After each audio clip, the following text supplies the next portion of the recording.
last and final game is giving us all that we could ever ask for. After 75 moves, a rook and bishop versus rook endgame was considered and declared a draw. That's how much fight these two ladies have in them in the last game. And now we have Armageddon, the last Armageddon we will have here from Stavanger. Let's do it. We got a weird London. Might as well be a weird London. Last game. Yeah, weird London, and there's some theory here. If black attacks this bishop, I believe c4 is the right move here. That would be real dynamite on the board. So some really crazy tactics potentially incoming.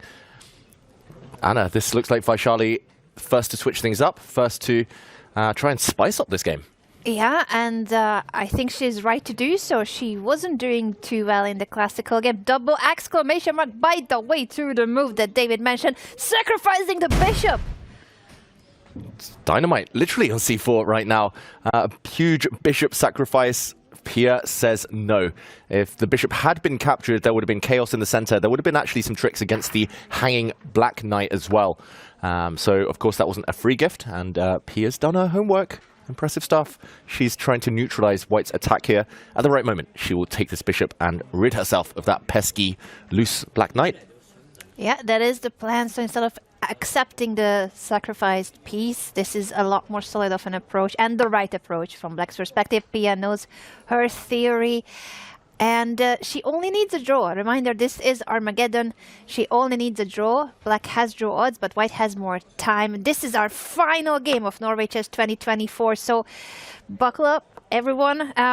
There's going to be no more chess, as sad as it is, but this game is promising. Fireworks for the end. It's promising for fireworks. I agree. Let's get a wild game to bring this thing home. Might as well, right? And Pia Cramling has played g6, trying to complete development before her king gets in trouble there. Makes a lot of sense.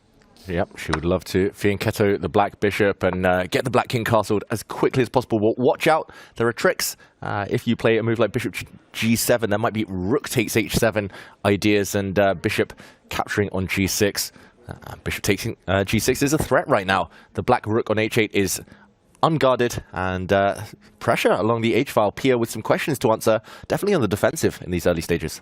On the defensive and spending some time now to make sure that she has the right decision here. She plays knight to e7. Is that still theory? It just looks very passive. Looks very passive. Maybe she could have given a check with the black queen, at least stopped White from castling potentially.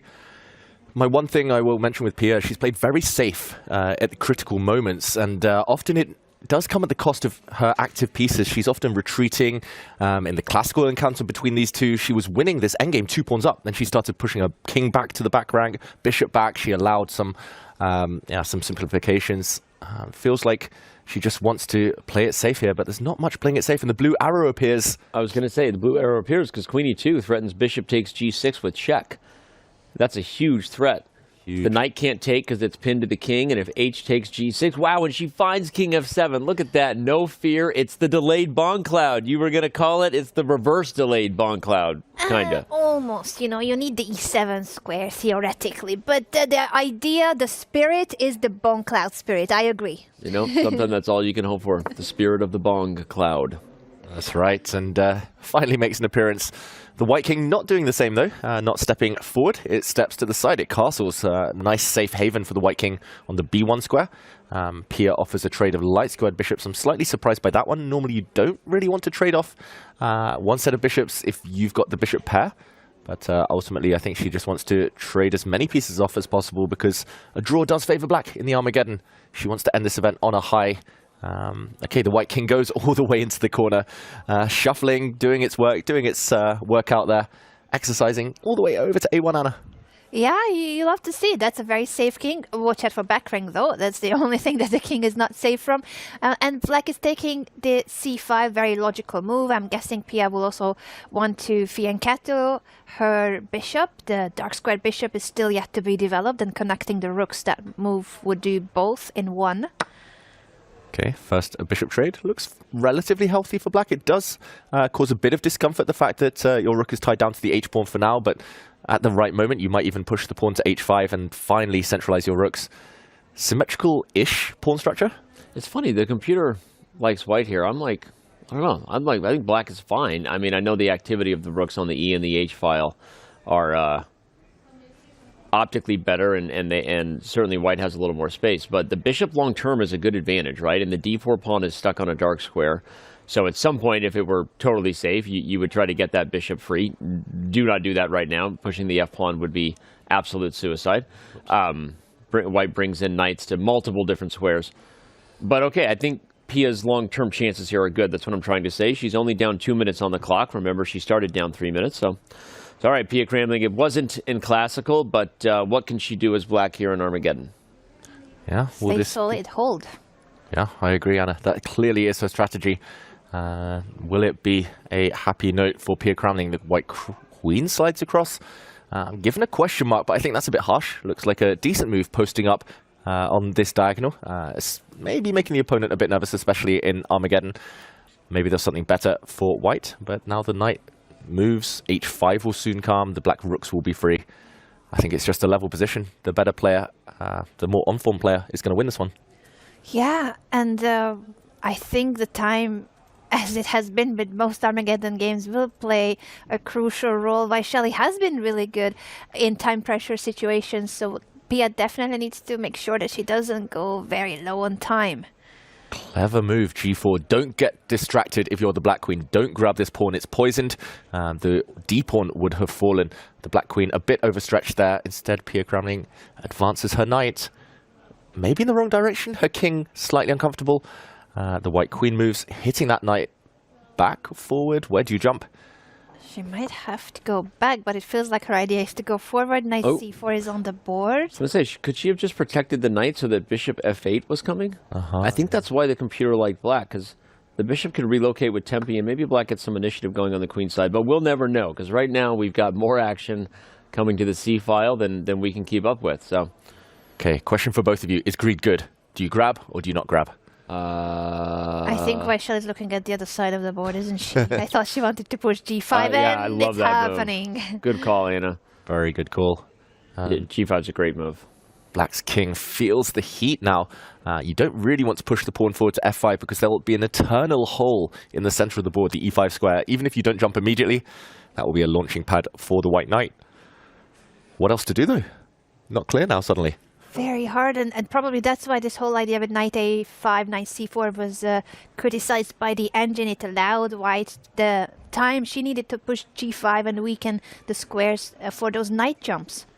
Great move, Pia Cramling, though. I really like this one. She's finally freed up her sleeping giant, that rook on h8, which now can slide across to challenge white's rook on the e-file or drop behind its fellow there on this c-file. Yeah, the h-pawn was causing a bit of discomfort, and the bishop... I love that move, yeah. Yeah, the bishop neutralizing the knight for now. Looks fine. Looks holdable. Tenable.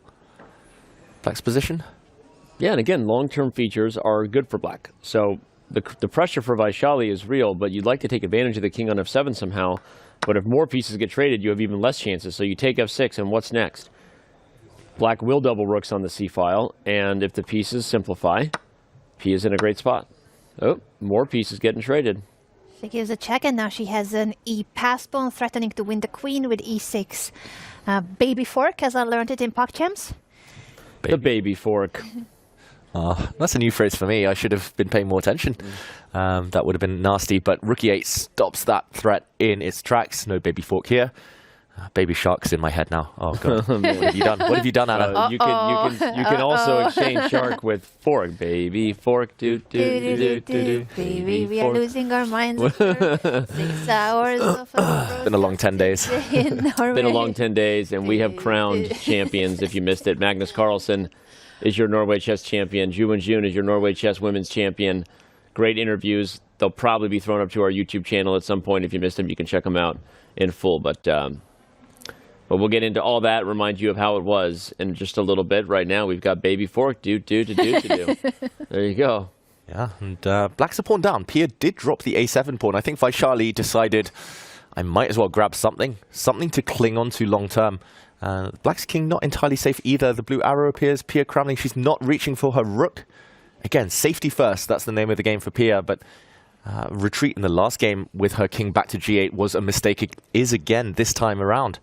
What's the punishment? Does white start pushing pawns forward? Is it the e-pawn? Is it the f-pawn? Is it queen h6?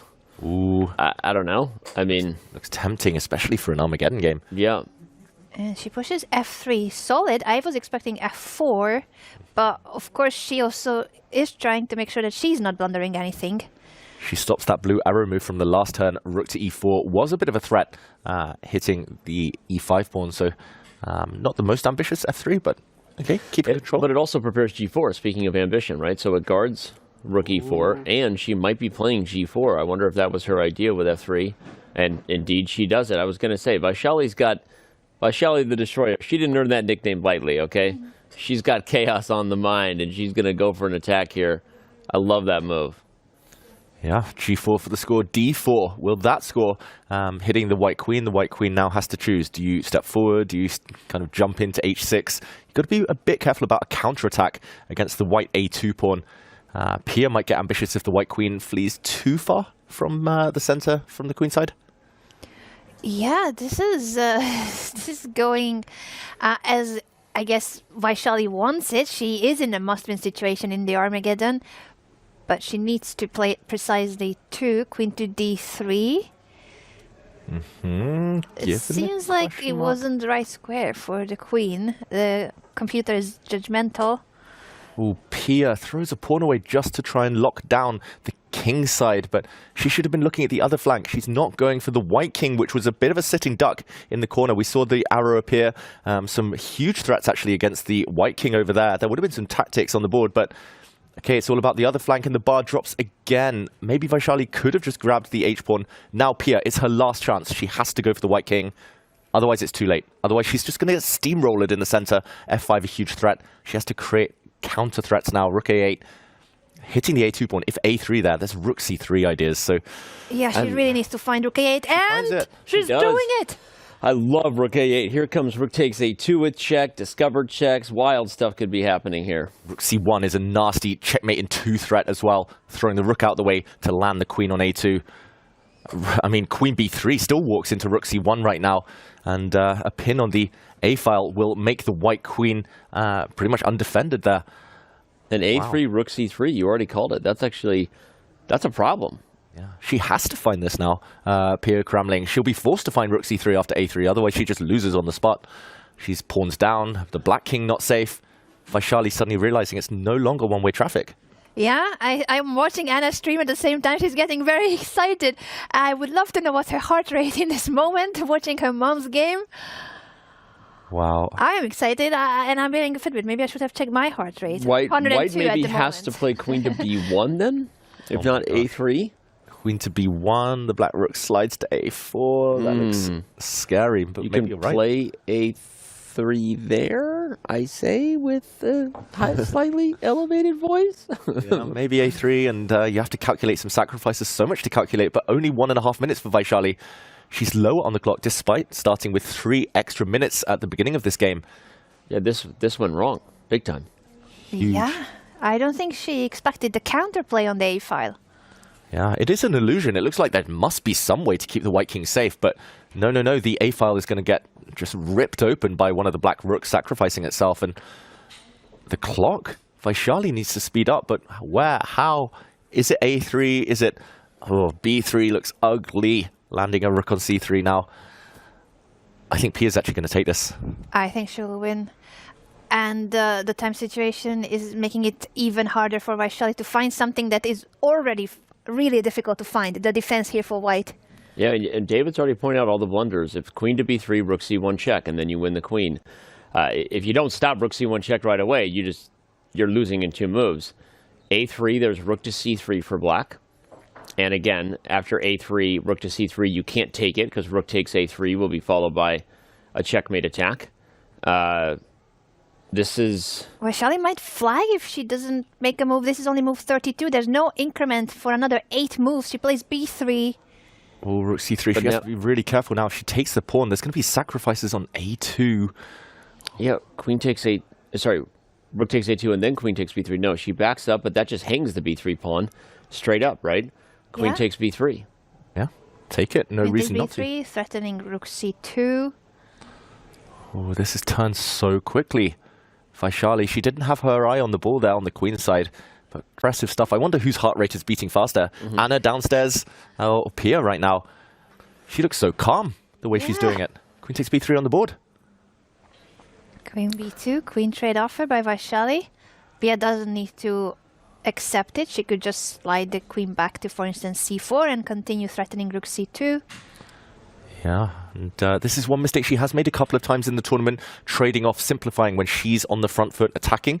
So will she buck that trend and back up her queen here? Queen a4 and queen c4 are both better. Queen d5 is a little far because now you're not threatening rook c2 anymore. So that was surprising. Oh, Vaishali's down to 10 seconds, though. Yeah, Vaishali, I think panic mode there. No time to think. Now the black rooks are threatening to gang up on the a2 pawn. Queen for 2 rook situation might appear now. Oh, Pia's going for it. d3 is a great move, though. d3 shows she knows she can get it. 4 seconds left for Vaishali and 2 more moves to be played before she gets any increment. Pia just needs a draw. I think she can force a draw pretty much by force, even if she takes this pawn now. Yeah. Gives up the black rooks for the white queen. The black queen's going to do so much work there. Good reminder that all she needs is a draw in Armageddon. If she can just sacrifice and open up the white king, there's got to be a perpetual. So now, do it now. There's queen b3 check at the end. The white rook on d1 is loose, undefended, and hanging. It's going to be over any minute. Queen to b3 check is going to do it. And just like that, Pia Cramling, she's going to finish this. Finish on a high note. It wasn't a victory in classical chess, but it is a victory in the final round for Pia Cramling. She takes it in the Armageddon. The oldest player in the field beats the youngest player in the field. A true battle of generations to bring this thing to a close. And a pretty good way, I think, to celebrate an event that has made history for women in chess. Equal prizes for the first time in a classical elite affair, and well-deserved there